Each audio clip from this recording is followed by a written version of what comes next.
नमस्कार, बहुत स्वागत है आपका। मैं आपके साथ तरन्नुम। आपको सीधा लिए चलते हैं अयोध्या और दिखाते हैं भव्य और दिव्य तस्वीरें अयोध्या की। अयोध्या पूरी तरीके से सज चुकी है और सीएम योगी आदित्यनाथ क्या कुछ कह रहे हैं ये भी आपको सुनाते हैं।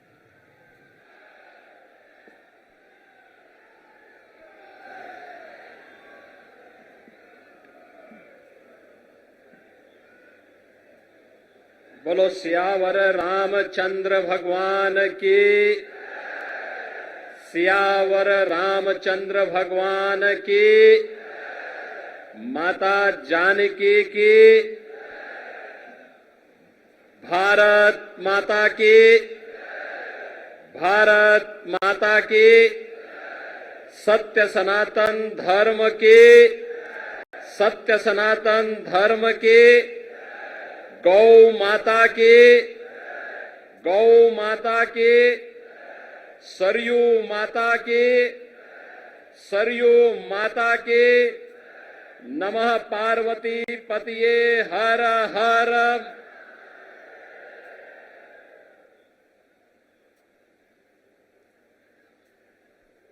अवध तहां जहां राम निवासो तहां दिवस जहां भानु प्रकाशो, जो पे सिय राम बन जाही, अवध तुम्हार काज कुछ नाही। दीपोत्सव के इस अष्टम संस्करण कार्यक्रम में आज इस समारोह की शोभा बढ़ा रहे हैं अयोध्या धाम के हमारे सभी पूज्य संतों की उपस्थिति में आज जो एक कार्यक्रम यहां पर आयोजित हो रहा है, केंद्रीय मंत्री पर्यटन और संस्कृति मंत्रालय के मंत्री माननीय श्री गजेंद्र सिंह शेखावत जी, उत्तर प्रदेश सरकार में मंत्रिमंडल के मेरे वरिष्ठ सहयोगी, उप मुख्यमंत्री श्री ब्रजेश पाठक जी, प्रभारी मंत्री अयोध्या श्री सूर्य प्रताप शाही जी, प्रदेश के जल शक्ति मंत्री श्री स्वतंत्र देव सिंह जी, पर्यटन और संस्कृति मंत्री श्री जयवीर सिंह जी, प्रदेश सरकार के मंत्री श्री सचित चंद्र शर्मा जी,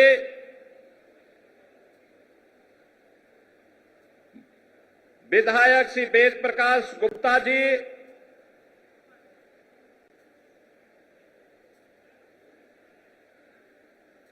जिला पंचायत अध्यक्ष श्रीमती रोली सिंह जी,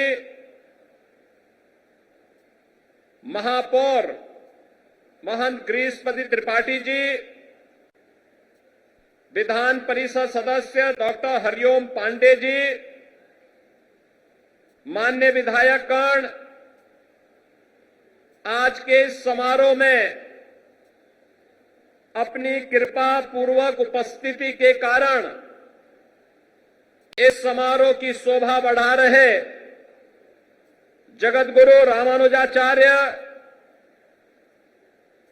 स्वामी राघवाचार्य जी महाराज, जगत गुरु रामानुजाचार्य स्वामी विश्वेश प्रपन्नाचार्य जी महाराज, जगत गुरु रामानुजाचार्य स्वामी श्री सिद्धराचार्य जी महाराज, जगत गुरु रामानंदाचार्य श्री राम दिनेशाचार्य जी महाराज,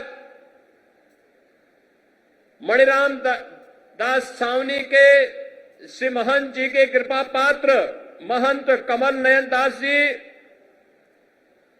बड़े भक्तमाल के श्री महंत अवधेश दास जी, श्री महंत राजकुमार दास जी, श्री महंत राम शरण दास जी महाराज, श्री महंत देवेंद्र प्रसादाचार्य जी,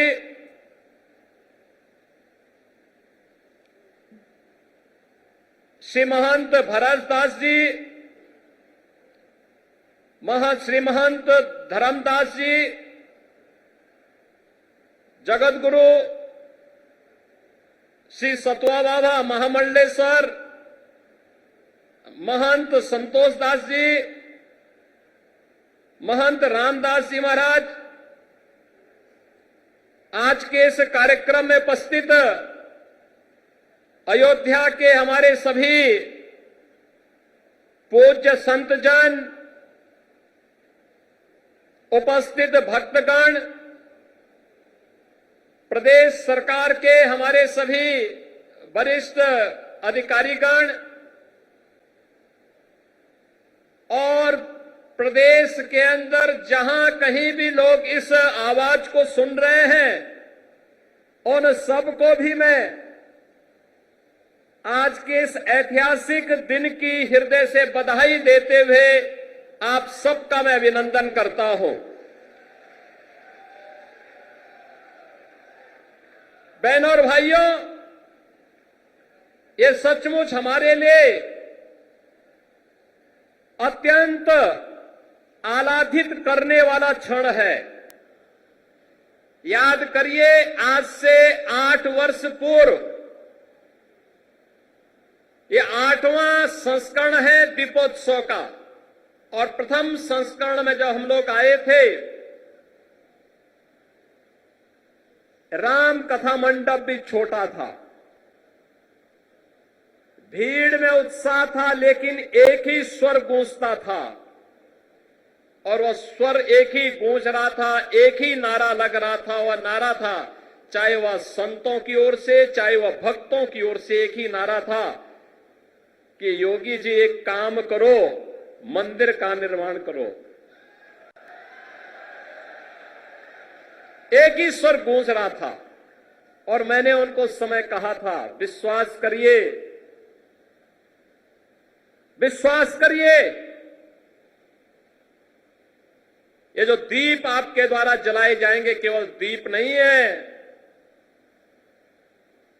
ये सनातन धर्म का विश्वास है। प्रभु राम की कृपा अवश्य बरसेगी।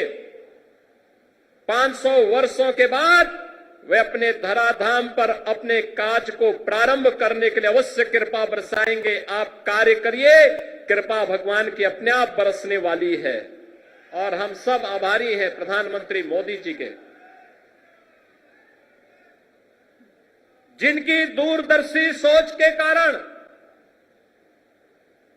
5 अगस्त 2020 को जब दुनिया कोरोना महामारी के सामने पस्त थी, तब भारत के यशस्वी प्रधानमंत्री अयोध्या धाम में आकर के अपनी विरासत के प्रति कृतज्ञता का भाव व्यक्त करने के लिए अयोध्या आकर के उन्होंने राम मंदिर की आधारशिला का कार्यक्रम अपने कर कमलों से संपन्न किया था। और यह वर्ष अयोध्या के लिए अद्भुत है, अनुपम है, अलौकिक है, अद्वितीय है। जब इस वर्ष 22 जनवरी 2024 को अयोध्या धाम में 500 वर्षों का इंतजार समाप्त करके 500 वर्षों का इंतजार समाप्त करके एक बार फिर से रामलला अपने धाम में, अपनी जन्मभूमि में विराजमान होकर के दुनिया के अंदर पीड़ित और प्रताड़ित लोगों को संदेश दे गए हैं कि कभी भी अपने पथ से विचलित मत होइए, संघर्ष का रास्ता अपनाइए, सफलता जरूर प्राप्त करेगी, सफलता जरूर प्राप्त होगी। यह अवसर है हमारे पास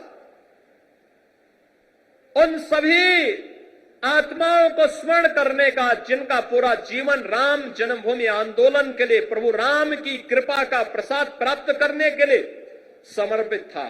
मैं इस अवसर पर उन सभी पूज्य संतों को नमन करता हूं, उन सभी हुतात्माओं के लिए जिन्होंने 3.5 लाख की संख्या में अपना शहादत दे करके एक ही तमन्ना के साथ वे इस धराधाम से विदा हो गए कि चाहे जैसे भी हो हमारे बलिदान की कीमत पर ही सही, लेकिन अयोध्या में राम मंदिर का निर्माण होना चाहिए। उनका संकल्प पूरा हुआ। अयोध्या में राम मंदिर का भव्य निर्माण का कार्य पूरा हो चुका है। रामलला फिर से अयोध्या धाम में फिर से विराजमान हो चुके हैं। लेकिन रामलला के विराजमान होने के बाद इस दीपोत्सव का पहला अवसर है। इससे पहले हम लोग बोलते थे और जो कहा सो करके दिखाया भी था। बहनों और भाइयों, ये डबल इंजन की सरकार जो बोलती है वो करके दिखाती है। अकेले अयोध्या धाम के विकास के लिए, जिस अयोध्या में 2017 के पहले बिजली नहीं मिलती थी, यहां की सड़कों की स्थिति, यहां के घाटों की स्थिति, यहां के मठ और मंदिरों की स्थिति, और जिन लोगों ने राम को ही उपेक्षित कर दिया था और जिन लोगों ने भगवान राम के अस्तित्व पर ही प्रश्न खड़ा किए थे, वे केवल भगवान राम के ही अस्तित्व पर प्रश्न नहीं खड़ा कर रहे थे, वे सनातन धर्म के अस्तित्व पर प्रश्न खड़ा करते थे।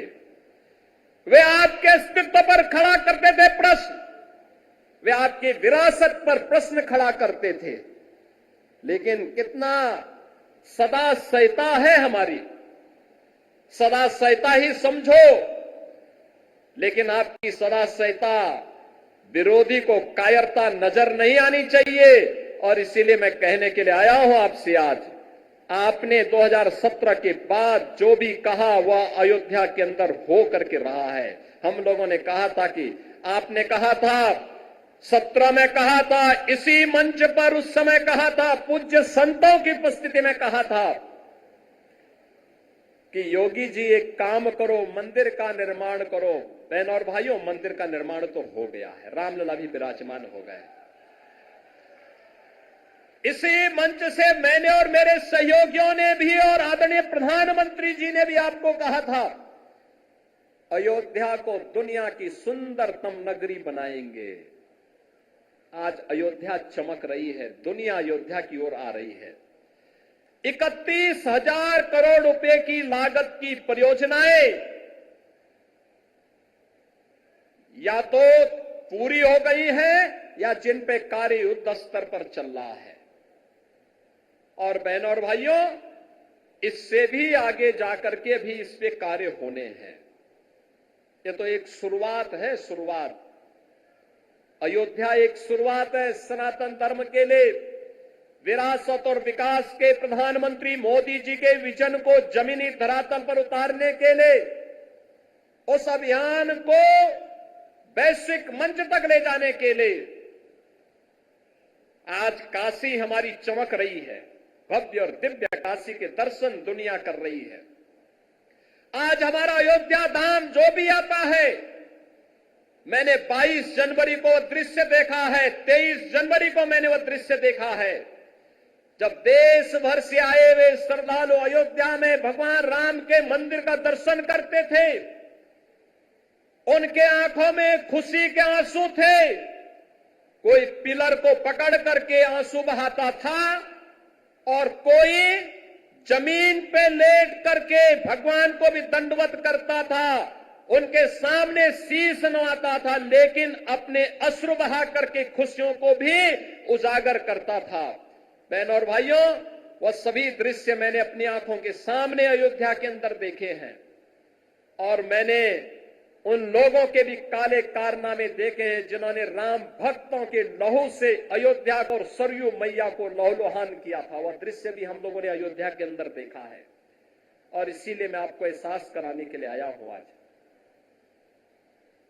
हमने जो कहा, ये डबल इंजन की सरकार ने जो कहा था वह तो करके दिखा दिया। अब अयोध्या की बारी है। अयोध्या को फिर से अपने आप को साबित करने की बारी है। और याद रखना, ये मां सीता की अग्नि परीक्षा बार बार नहीं होनी चाहिए। हमें इस अभिशाप से निकलना ही होगा। अयोध्या को भव्य और दिव्य रूप देना ही होगा। इसके लिए अयोध्या वासियों को एक बार फिर से आगे आना होगा और इसी के लिए आज हम आपको एहसास कराने के लिए आए हैं। ये जो कार्यक्रम इतनी भव्य रूप में यहां पर आयोजित हो रहे हैं, ये जो स्वरूप है अयोध्या का, ये बदलावा स्वरूप आज दुनिया को अपनी ओर आकर्षित कर रहा है। कोई सोचता था अयोध्या में 4 लेन की सड़कें होंगी, धर्म पथ के नाम पर होंगी, राम पथ के नाम पर होंगी, भक्ति पथ के नाम पर होंगी, जन्म भूमि पथ के नाम पर होंगी। कोई जानता था इतने फ्लाईओवर अयोध्या के अंदर बनेंगे? कोई कभी कल्पना करता था कि अयोध्या जहां 4 घंटे 5 घंटे बिजली नहीं मिलती थी, जो लोग आपको बिजली के लिए तरसाते थे, सड़ी हुई गर्मी में तरसने के लिए छोड़ देते थे, वे भी आज राम की दुहाई दे रहे हैं। जो लोग राम जी की पेड़ी में सड़े हुए जल में आपको स्नान करने के लिए मजबूर कर देते थे, वे भी आज अयोध्या आकर के अपना ताल ठोकना चाहते हैं। लेकिन हम लोगों ने तो राम जी की पेड़ी को ऐसा बना दिया, एक तरफ से आज पानी आता है और दूसरी ओर निकल जाता है। ऐसे लगता है जैसे हरिद्वार की राम जी की पेड़ी आज हर जी की पेड़ी बनकर के यहां के भक्तों को तार रही हो। आज अयोध्या को देश की पहली सोलर सिटी बना दिया गया है। और याद करिए, हजारों वर्ष पहले भगवान राम पुष्पक विमान से अयोध्या आए थे और तब से अयोध्या में फिर से विमान नहीं उतर पाया था। बहन और भाइयों, मोदी जी की कृपा से अयोध्या इस अवसाद से मुक्त हुआ। अयोध्या में इंटरनेशनल एयरपोर्ट बना, पूरे देश की कनेक्टिविटी अयोध्या के साथ जुड़ी। जिन लोगों को कार्य नहीं करना था, पहले राम के अस्तित्व पर प्रश्न खड़ा करते थे, उससे पहले राम भक्तों पर गोली चलाते थे, जब एयरपोर्ट का निर्माण कार्य प्रारंभ हुआ तो उन्होंने कहना प्रारंभ कर दिया कि साहब ये किसानों का शोषण हो रहा है। जब यहां पर मंदिर, यहां सड़क के चौड़ीकरण का कार्य प्रारंभ हुआ, उन्होंने कहा साहब व्यापारियों का शोषण हो रहा है। मुझे बताओ, अगर हम 4 लेन की सड़क नहीं बनाते, 4 लेन की सड़कें यहां की नहीं बनती, तो जो लाखों श्रद्धालु आ रहा है, क्या ये अयोध्या में सुरक्षित यात्रा कर पाता, यहां दर्शन कर पाता? क्या अयोध्या में इतना इंफ्रास्ट्रक्चर आजादी के बाद जिन लोगों ने प्रदेश में और देश में शासन किया, उन्होंने क्या इस प्रकार का इंफ्रास्ट्रक्चर दिया था क्या कि यहां पर लाखों श्रद्धालु आकर के दर्शन कर पाता? एवरेज 1 लाख श्रद्धालु वर्तमान में है और पीक सीजन में यह 5 लाख और कभी कभी 35 लाख तक पहुंचता है। बहनों और भाइयों, यह जो कार्य हुआ है, जिन लोगों को नहीं करना था वे प्रश्न पहले खड़ा करते थे, आपके अस्तित्व के लिए राम भक्तों पर गोलियां चलाते थे। और आज जब विकास हो रहा है तो विकास में किसी प्रकार से बैरियर बनना है, लेकिन अयोध्या को छेड़े बगैर हम लोग इन बैरियर्स को भी हटा रहे हैं। ये बैरियर भी हट रहे हैं, ऐसे ही हट रहे हैं जैसे उत्तर प्रदेश को माफिया से मुक्त करके उत्तर प्रदेश को एक सुरक्षित प्रदेश बनाया गया है। सनातन धर्म के बैरियर को भी, सनातन धर्म के मार्ग के बैरियर भी हटाने हैं। जो लोग सनातन धर्म पर बार बार प्रश्न खड़ा करते हैं, उनको मैं बोलना चाहता हूं, सनातन धर्म ने कभी किसी का अहित नहीं किया, किसी का अहित नहीं किया, सबको गले से लगाया। दुनिया की कोई ऐसी जाति, कोई ऐसा मत, संप्रदाय, सेक्ट नहीं जिसकी विपत्ति के समय सनातन धर्मावलंबियों ने उन्हें शरण देकर के फलने फूलने आगे बढ़ने का अवसर न दिया हो। विश्व मानवता आज भी इसके प्रति कृतज्ञता ज्ञापित करती है।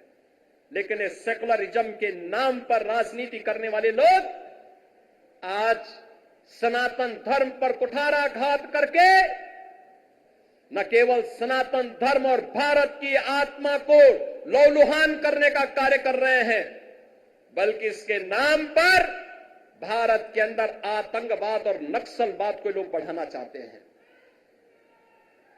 क्या नक्सलवाद और आतंकवाद को हम बढ़ावा देना देंगे? फिर भगवान राम के 14 वर्षों के वनवास का परिणाम क्या है? और फिर बजरंगबली का मतलब क्या है? राम काज कीने बिनु मोहि कहां विश्राम। और हम लोग भी विश्राम नहीं लेने वाले हैं तब तक जब तक कि सनातन धर्म के मार्ग में जितने भी रोड़े हैं, जब तक इनको नामो निशान इनको समाप्त न कर दिया जाए। जो भी मानवता के मार्ग में, विकास के मार्ग में बैरियर बनेगा, उसकी वही दुर्गति होनी है जो उत्तर प्रदेश के माफियाओं की हुई है। और बहनों और भाइयों, अब अयोध्या से मैं यही कहना चाहता हूं कि अवसर है हम सब के लिए। अवधपुरी तो आज खुश है। अवधपुरी को उल्लास और उमंग के साथ जुड़ने की आवश्यकता है। और आज का दिन तो ये दीपोत्सव तो अयोध्या की देन है। देश और दुनिया में दीपोत्सव के आयोजन जहां कहीं भी होते हैं, त्रेता युग में उसकी शुरुआत इसी अयोध्या से हुई थी, इसी अयोध्या धाम से हुई थी। उसी स्मृति को जीवंत बनाए रखने के लिए हम लोगों ने इस कार्यक्रम को आगे बढ़ाया है। और उसी स्मृति को जीवंत बनाए रखने के लिए तुलसीदास जी ने भी कहा कि अवधपुरी प्रभु आवत जाने, वही सकल शोभा के खाने। यानी आज प्रभु आए हैं और यहां पर तो 22 जनवरी 2024 को प्रधानमंत्री मोदी जी के कर कमलों से जब रामलला का विराजमान हुआ था, अयोध्या धाम उसी प्रकार से जगमगा रहा था। और अयोध्या धाम ही नहीं, दुनिया के अंदर जहां कहीं भी सनातन धर्मावलंबी था, वह सर्वत्र सर्वत्र इसकी प्रशंसा हो रही थी, हर्षोल्लास के गान हो रहे थे, सर्वत्र लोग नतमस्तक थे इस बात को लेकर के कि वास्तव में भारत ने अपने लोकतंत्र की ताकत का एहसास दुनिया को कराया है। न्यायपालिका का फैसला, एक मजबूत सरकार कैसे उसको मजबूत तरीके के साथ शांतिपूर्ण और सौहार्दपूर्ण तरीके से जमीनी धरातल पर उतारती है। अयोध्या में राम मंदिर का निर्माण और रामलला का विराजमान होना इसका एक अप्रतिम उदाहरण है। और इसलिए यह कार्य यहां पे हो चुका है क्योंकि प्रभु ने स्वयं कहा है। अयोध्या धाम के बारे में तो भगवान राम ने स्वयं कहा है कि यद्यपि सब वैकुंठ बखाना, वेद पुराण विद्युत जुग जाना, अवधपुरी सम प्रिय नहीं सोहू, यह प्रसंग जानहि को। यानी उन्होंने कहा है कि यद्यपि सबने वैकुंठ की बहुत बड़ाई की है, यह वेद पुराणों में प्रसिद्ध भी है और दुनिया भी इसको जानती है, परंतु अवधपुरी के समान मुझे वह भी प्रिय नहीं, यह बात बिरले ही जानते हैं। क्योंकि जन्म भूमि मम पुरी सुहावनी, उत्तर दिशि बह सरजू पावनी। क्योंकि यह सुहावनी पुरी मेरी जन्म भूमि है। आप याद करिए, यह रामायण कहता है, यह हमारा रामचरितमानस कहता है। लेकिन जो लोग राम के अस्तित्व पर प्रश्न खड़ा करते थे, इन जन्मांतों को कभी ये दिखाई नहीं दे रहा था। ये राम के अस्तित्व पर प्रश्न खड़ा करते थे, कहते थे कि क्या अयोध्या में ही राम ने जन्म लिया है। ये प्रश्न खड़ा करते थे। ये प्रश्न केवल राम के लिए नहीं था, इस सनातन धर्म के लिए था, आपके लिए था, आपकी विरासत के लिए था, आपके पूर्वजों के लिए था। और तब भी हम मौन बने रहे। अति प्रिय मोही यहां के बासी, मम धामदा पुरी सुख राशि। बहनों और भाइयों, अब तो रामलला विराजमान हो चुके हैं और मैं आप सबसे आह्वान करूंगा, अब अवसर है। मोदी जी ने 2014 में देश के अंदर प्रभु राम के राम राज्य के अनुसार देश की शासन व्यवस्था का संचालन करना प्रारंभ कर दिया है। आपने देखा होगा, कल ही प्रधानमंत्री मोदी जी ने 70 वर्ष से ऊपर के प्रत्येक बुजुर्ग के लिए 5 लाख रुपए की आयुष्मान भारत की स्वास्थ्य बीमा की व्यवस्था को भी जारी किया है। यानी सबको स्वस्थ रखने के लिए मुफ्त में 5 लाख का एक कार्ड हर 70 वर्ष से ऊपर के बुजुर्ग को प्राप्त हो जाएगा। वे कहीं भी इन पैनल हॉस्पिटल में जाकर के अपना उपचार करा सकता है। आप अनुमान करिए कि 2014 के बाद से कितना परिवर्तन हुआ। 4 करोड़ गरीबों के मकान बन गए, 12 करोड़ गरीबों के घर में शौचालय बन गए, 10 करोड़ गरीबों के घर में एक एक रसोई गैस का सिलेंडर मिल गया,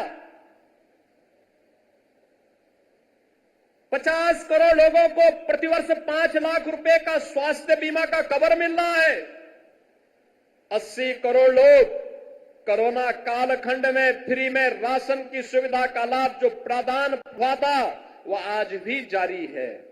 आज भी फ्री में राशन सबको बिना भेदभाव के मिल रहा है। कोई भेदभाव तो मोदी जी के स्तर पर नहीं हुआ, न जाति के नाम पर, न मत के नाम पर, न मजहब के नाम पर, न क्षेत्र के नाम पर, न भाषा के नाम पर। कोई भेदभाव किसी के साथ नहीं हुआ।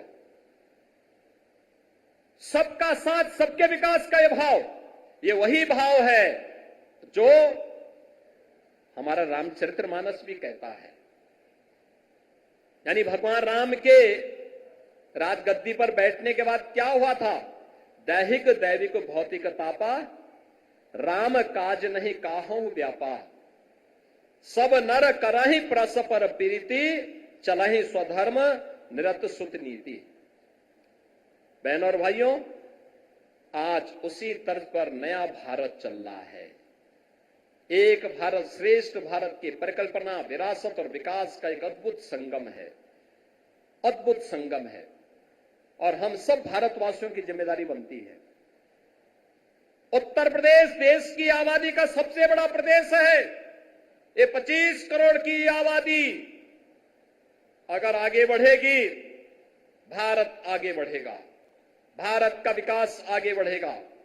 और विरासत और विकास के इस अद्भुत समन्वय के लिए ही आज यह प्रयास प्रारंभ हुआ है। कहीं काशी में, कहीं अयोध्या में, कहीं मथुरा वृंदावन में, कहीं बरसाना में, कहीं कुशीनगर, कपिलवस्तु और श्रावस्ती में, संकिसा में, कौशांबी में, ये सर्वत्र इस प्रकार के विकास के कार्य विरासत का संरक्षण करते हुए निरंतर चल रहे हैं। ये निरंतरता जारी रहेगी। नैमिषारण्य को भी हम लोग इसी भाव के साथ वैश्विक मंच पर लेके आ रहे हैं। नैमिषारण्य ये डबल इंजन की सरकार, भारत के ज्ञान की साधना की वह स्थली जहां पर भारत का वैदिक ज्ञान लिपिबद्ध हुआ था। 88,000 ऋषियों ने कई वर्षों की साधना के बाद उसे लिपिबद्ध करने का काम किया था।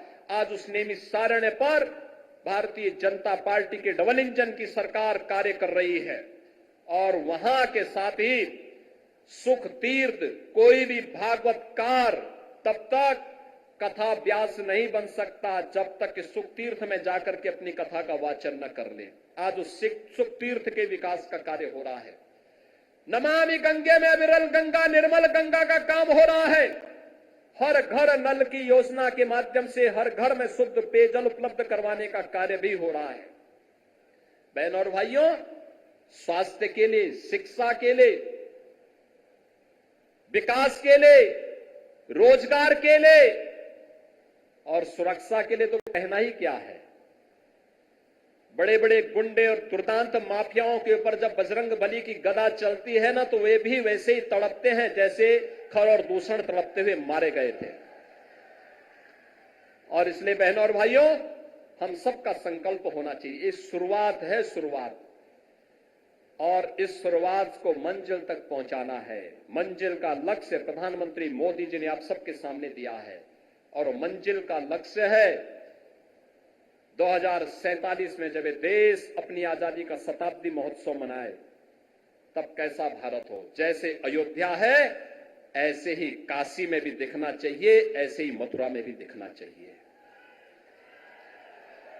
बोले वृंदावन बिहारी लाल के, और ऐसे ही काशी में भी हो। हर हर महादेव के गुंजायमान से काशी बाबा विश्वनाथ धाम भी गूंजना चाहिए। विकास सर्वत्र हो, आदि दैविक, आदि भौतिक और आध्यात्मिक, किसी प्रकार के दुख और दरिद्रता के लिए कोई जगह न हो। ये नया भारत उस दिशा में मजबूती के साथ कदम उठा रहा है, और उसी का आह्वान करने के लिए आज मैं आपके पास आया हूं कि प्रभु की कृपा। और मैं सचमुच समझता था कि मैं एक बात देख रहा था कि कैसे होगा जिस दीपोत्सव के कार्यक्रम को दुनिया की सदी की सबसे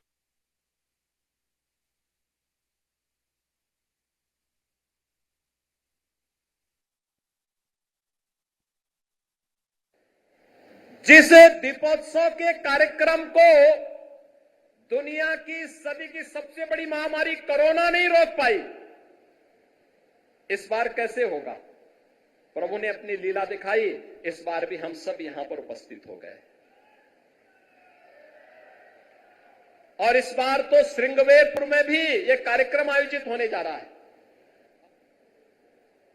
यहां का जो हमारा रेन बसेरा बन रहा है वह निषाद राज के ही नाम पर बन रहा है, बन करके तैयार हो चुका है, और एयरपोर्ट का नामकरण महर्षि वाल्मीकि के नाम पर हो चुका है। पहले ही महर्षि वाल्मीकि के प्रति कृतज्ञता ज्ञापित की गई। बहनों और भाइयों, 2025 का वर्ष हमारे लिए महत्वपूर्ण है। प्रयागराज में महाकुंभ का आयोजन होने जा रहा है। करोड़ों श्रद्धालु आएंगे, देश और दुनिया से आएंगे।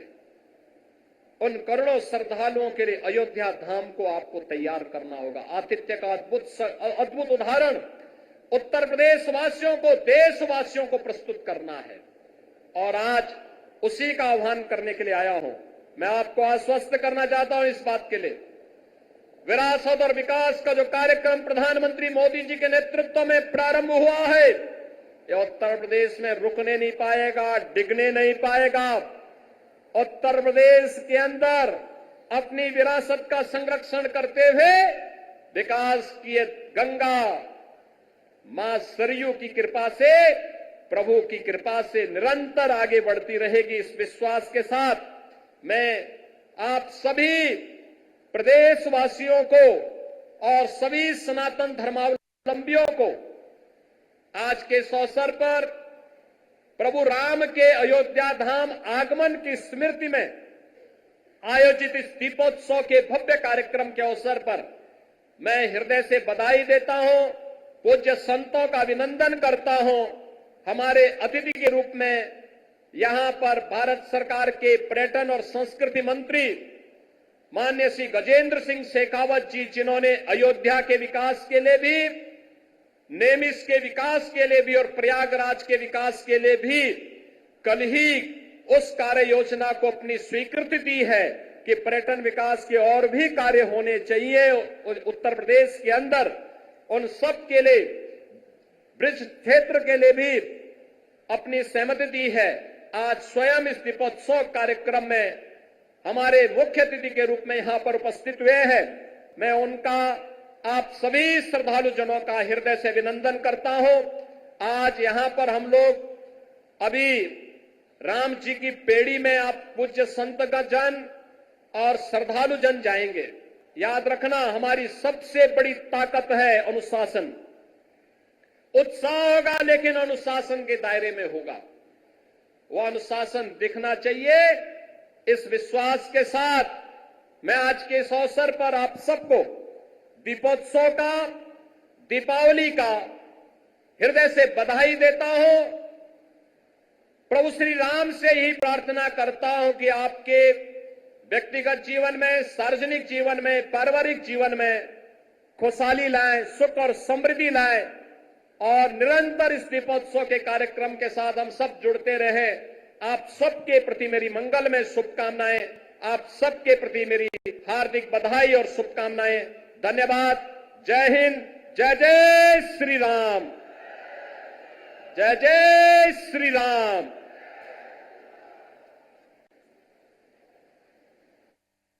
सुन रहे थे। और इस बीच सीएम योगी आदित्यनाथ ने इस मंच से कई बड़े संदेश भी दिए हैं। प्राण प्रतिष्ठा का भी उन्होंने जिक्र किया, कहा कि प्राण प्रतिष्ठा के बाद ये पहली अयोध्या की दिवाली है और ऐसे में इस दिवाली को भव्य बनाना है। तो देश में दिवाली की धूम है और पूरे भारतवर्ष का कोना कोना चमक रहा है। और इसी बीच सभी की नजरें फिलहाल अयोध्या पर है, क्योंकि इस बार की अयोध्या की दिवाली अपने आप में बेहद खास। तो प्रभु श्री राम का धाम अयोध्या दियों से जगमगा रहा है। सुंदरता यहाँ पर साफ तौर पर नजर आ रही है। और इसी के साथ आज सीएम योगी आदित्यनाथ इस वक्त अयोध्या में मौजूद है। सरयू आरती में भी सीएम योगी आदित्यनाथ शामिल होंगे, लेकिन उससे पहले उन्होंने एक बड़े मंच से साफ तौर पर एक बड़ा संदेश दिया। कहा सीएम योगी आदित्यनाथ ने कि इस बार की दिवाली बेहद खास रहने वाली है, क्योंकि एक लंबा इंतजार रहा है, वो इंतजार खत्म हुआ और प्राण प्रतिष्ठा के बाद ये पहली दिवाली है। तो अयोध्या में 500 साल बाद राम वाली दिवाली है और अपने आराध्य के स्वागत में राम नगरी बिल्कुल तैयार है। लगातार आप सुबह से ही न्यूज़ 1 इंडिया पर हर एक तस्वीर आप देख रहे हैं। तो ये तस्वीरें आप देख रहे हैं सीएम योगी आदित्यनाथ की तस्वीरें हैं, जहां कार्यक्रम में सीएम योगी आदित्यनाथ मौजूद रहे। और अब से थोड़ी देर बाद सरयू आरती में भी सीएम योगी आदित्यनाथ शामिल होने वाले हैं। तो बेहद खास ये तस्वीरें हैं। लगातार न्यूज़ 1 इंडिया पर आप हर एक तस्वीर देखेंगे, हर एक तस्वीर हम आप तक पहुंचाएंगे। फिलहाल ये तस्वीरें आप देखिए, सीधा अयोध्या से ये तस्वीरें।